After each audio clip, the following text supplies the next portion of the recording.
సుమన్ టీవీలో మీ business promotions కోసం ఈ కింది నెంబర్ను సంప్రదించగలరు.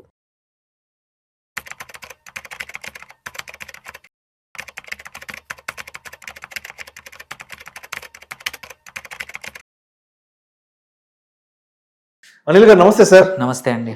అనిల్ గారు, రీసెంట్గా సెబీ ఒక స్కామ్కి సంబంధించి ఒక ఓపెన్ స్టేట్మెంట్ ఇవ్వడం జరిగింది.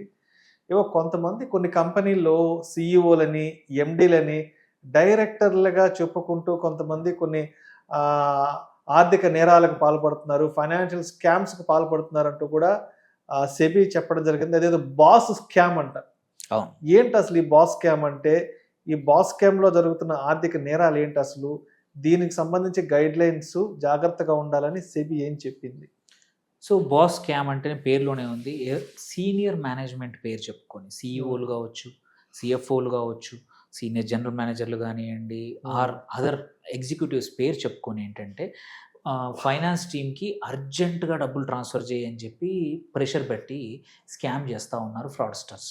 సో ఇది క్వైట్ ఎ ఫ్యూ లిస్టెడ్ కంపెనీస్లో జరిగింది. ఈ విషయం సెబీకి తెలిసింది. ఎందుకంటే ఇది మీరు పెద్ద కంపెనీస్లో ఏంటి, లిస్టెడ్ కంపెనీలు ఏంటంటే సో మెనీ రిజిస్టర్డ్ ఎంటిటీస్ ఉంటాయి, గ్రూప్ కంపెనీస్ ఉంటాయి, గ్రూప్ కంపెనీ ట్రాన్సాక్షన్స్ ఉంటాయి అండ్ బ్రాంచెస్ ఉంటాయి.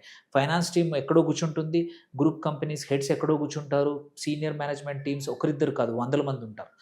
వాళ్ళందరూ కూడా ఏంటంటే ఎవరు వాళ్ళ ఫోటోలు పెట్టుకొని, వాళ్ళ డీటెయిల్స్ పెట్టుకొని వాట్సాప్ ద్వారా కానీ, ఈమెయిల్ ద్వారా కానీ ప్రెషర్ చేసి డబ్బులు ఇది డీప్ ఫేక్ కూడా చేస్తూ ఉన్నారు. వాయిస్ కాల్స్ సేమ్ వాళ్ళలాగే మాట్లాడతారు, మీ బాస్ మాట్లాడుతున్నట్టే ఉంటుంది, వాళ్ళ దగ్గర నుంచే వస్తుంది, గంభీరంగా, బాగా పెద్దరికంగా, మంచి అథారిటీ వాయిస్ తో మాట్లాడతారు. అండ్ ఈమెయిల్ స్పూఫింగ్ కూడా జరుగుతుంది. ఇంకోటి ఈమెయిల్ వాళ్ళ దగ్గర నుంచే వచ్చినట్టు మెయిల్ వస్తుంది.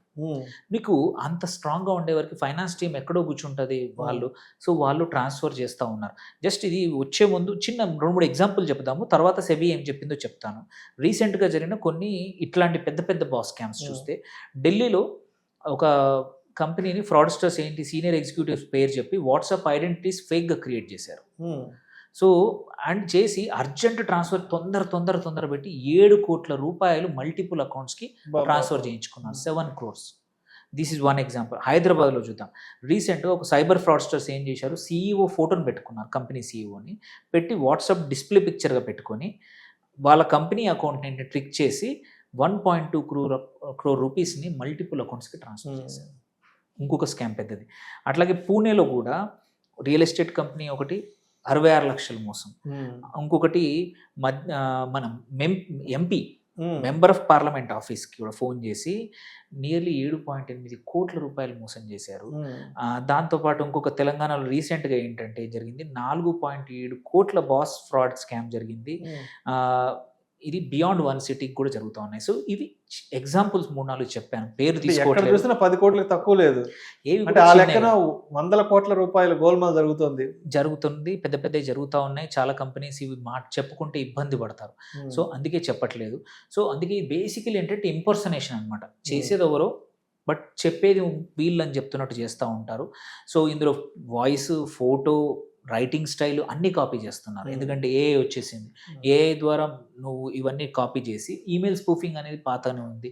వాట్సాప్ నంబర్ల ద్వారా నా ఫోన్ పోయింది, ఇంకో నెంబర్తో చేస్తున్నాను, నాకు డబ్బులు పంపు, ఈ కంపెనీకి పంపు అని. సో దీనివల్ల సెబీ ఎందుకు ఇచ్చిందంటే, ప్రధానంగా లిస్టెడ్ కంపెనీస్, రెగ్యులేటెడ్ ఎంటిటీస్ ఏవైనా సరే, ఫైనాన్స్ టీమ్స్ ఏవైతే ఉన్నాయో వాళ్ళందరినీ కూడా ఇవి ఎక్కువ స్కామ్ టార్గెట్ చేస్తున్నారు కాబట్టి వాళ్ళని ఎడ్యుకేట్ చేయమని సెబీ ఒక డైరెక్టివ్ ఇచ్చింది. దాంతోపాటు అఫీషియల్ లుకింగ్ కమ్యూనికేషన్ ఉన్నంత మాత్రాన జస్ట్ పెద్ద అమౌంట్ ట్రాన్స్ఫర్ చేయకండి if it is unusual transaction. రెగ్యులర్గా జరుగుతున్న ట్రాన్సాక్షన్ మీకు తెలుసు, 1-2 సార్లు చెక్ చేసుకోండి పెద్ద ట్రాన్సాక్షన్స్ అని చెప్పింది.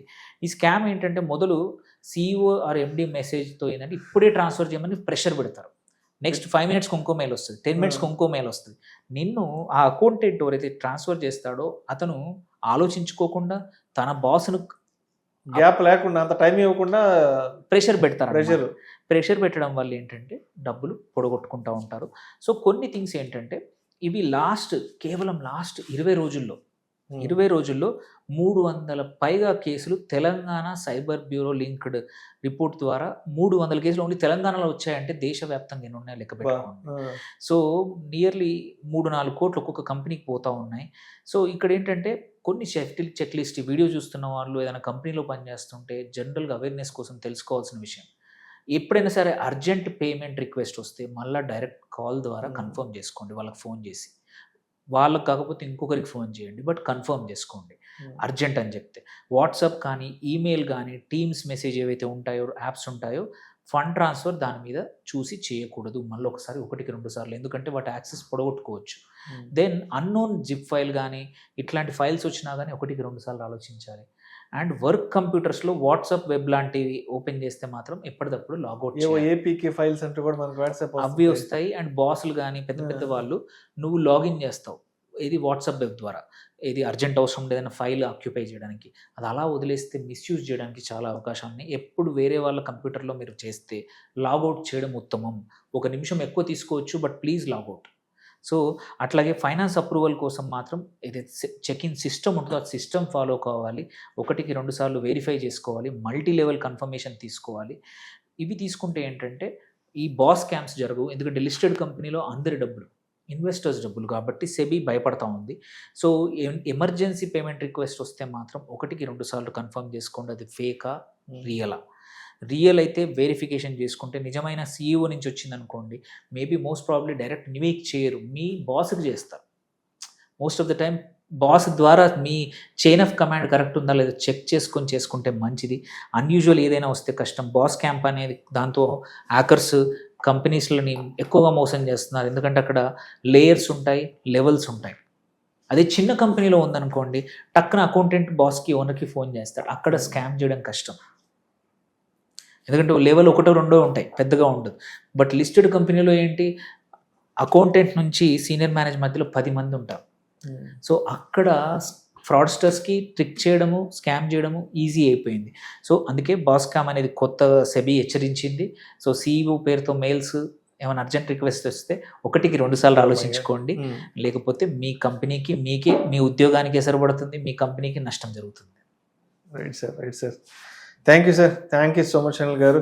సో రీసెంట్గా తెర మీదకి వచ్చిన బాస్ స్కామ్ అసలు ఎలా జరుగుతుంది ఏంటి, దీని నుంచి మనం తప్పించుకోవాలంటే ఏ విధంగా దూరంగా ఉండాలి, అదేవిధంగా ఇప్పటి వరకు అసలు ఈ స్కామ్కి సంబంధించి తెలంగాణలో ఎన్ని కేసులు నమోదయ్యాయి, అదేవిధంగా ఇప్పటి వరకు ఎన్ని కంపెనీలు ఎన్ని కోట్ల రూపాయలు బయటకు వెళ్ళాయి అన్న దాని గురించి చాలా చక్కగా తెలియజేస్తే థ్యాంక్ యూ సో మచ్.